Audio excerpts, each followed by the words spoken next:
I want to talk about the anomalies that you can find in databases.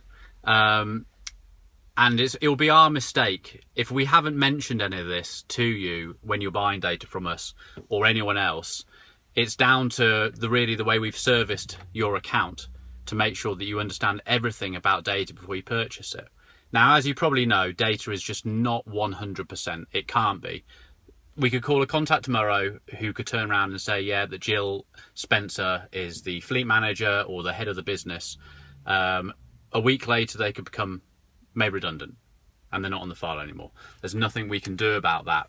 We keep our database on a 9-month recency. So we won't sell anything that's over 9 months, occasionally 12 months, depending on what the file is, just to make sure that everything is as accurate as possible when you come to calling that data or emailing the data or sending a postal message out.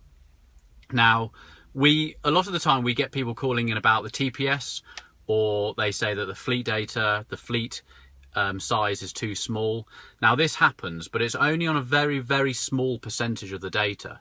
So the DMA might reflect that 10% of contact names can be absent from the business, and that's acceptable. We obviously try and get this down as much as possible so that 100% of the data is as we say it is. For email marketing, if you buy email addresses from us, we'll always deliver what could be expected on a bounce. That'll either before, so 10% could be oversupplied, or after, we might supply. You could come back to us and say, well, we bought 1,000 email addresses off you and 15% of them have bounced with a soft bounce. We'll supply that on top. There's also TPS. We had a call this morning with one of my guys who said that they had called a company that has said they're on the TPS. Now, the TPS, if you don't know, is you've got the TPS, the CTPS and the MPS. These are databases, websites that you can go on and you can put your address in or your telephone number in. It hits their file, and then as a data owner like ourselves, every month we have to match our database into that to make sure that we are not selling telephone numbers of people that are on a TPS. Telephone, it basically stands for the telephone preference service. Now, one of our clients called this morning saying we have a company on here that's on the TPS. That was down to, we then did a match back into our database to see if it was, and they're not. So 2 reasons.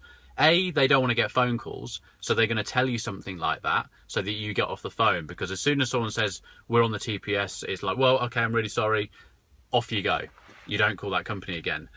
We've obviously looked into it and found that they weren't on the TPS. It's still a company that's free to have marketing material sent to, or to give it a call on this occasion. I probably wouldn't call it back, because they're probably going to be very annoyed if you do. Even if you do say, well, we've looked into it, I would just leave it and go on to the next one. But that was out of 3,000 records.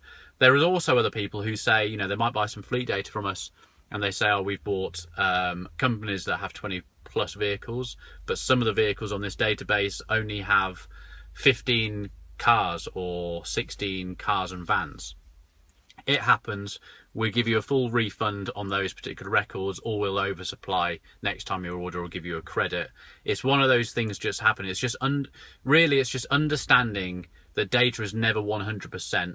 If you've got a sales team and they're complaining about this, you just need to, like I'm educating you, you need to educate them that they will come across some of these anomalies. I haven't said that right. I'm awful with that word. That's what you've just got to do. Focus on what the data is doing as a whole. It's getting you new deals, it's getting you appointments, getting you opportunities. There's only a very, very small percentage of the data that's going to be inaccurate from a database like ours, like 1%. Just forget about that 1% and focus on the good stuff.